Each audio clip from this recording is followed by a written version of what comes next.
girl sitting here from Shillong, and I don't want to cry, so I'm going to jump into the presentation. I feel very strongly for each one of them. Share with you how this started and where it is today. And whether we are there or not there, it will go on. That is what a legacy is all about. Sushil sir shared with you today the legacy of Metropolis, the 40-year-old legacy of Metropolis. First there was Sir, then Nilesh sir, then me, now it's Gen Next. And you will see the Gen Next, our torch bearers and our leading doctors of our organization as they hold the baton from me henceforth. So that is what it's all about. You need is an internet connection. And if you have an internet connection, and each one of you has that today, all thanks again to the government, and then you just need any gadget by which you can log on to Metropolis. You just have to type www.metropolisindia.com and you enter a universe of MedEngage in which you get all the support that you need. And how this has grown over the last 4 to 5 years and where we are standing today and where I think it will go in the next 50 years is I think something that we'll all carry with us satisfactorily to our grave. How it is all about taking the plunge, doing something that nobody has ever thought before. And that is how, one day he just reached out to Nilesh sir and me. Let's do something for our community, Our doctors work so hard, but nobody takes care of them. They take care of everybody, but nobody takes care of them. Why don't we take care of them? And we all hear stories of violence against doctors. Kuch bhi problem hoti hai, doctor is blamed. In fact, the only time that you come to know there is a doctor over here is when there is an issue, right? So in fact, I always say, pathologist also is like a ghost. All the pathology departments used to be in, what do you call that, basementization, including Harvard. All the pathology departments used to be in the basements, but today they're all seeing light. Why? Because it's in the center of medicine today.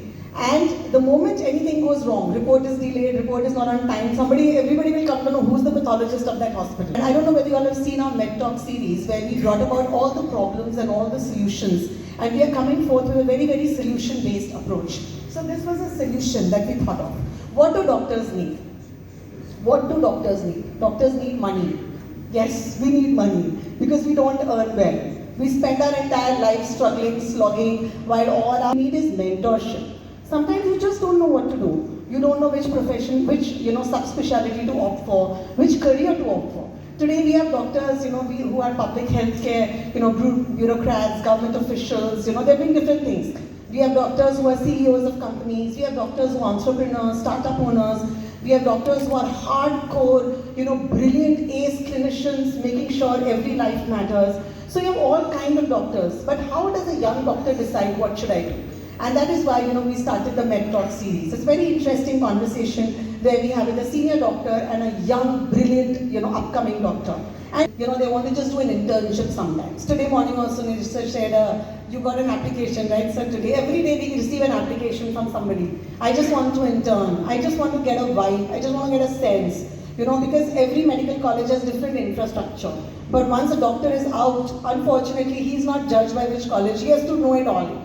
And how will he know it all? So he'll have to go to certain centers of excellence and do some internship or some research, and then that's how he learns. So he's for a particular reason. It takes a lot to become a doctor. One, you have to be good in academics. There is no alternate for that, guys. You are going to deal with a life. No matter which specialty you want to go, you have to study. There is no option to study. So you have to be a scholar. You have to be. You have no option.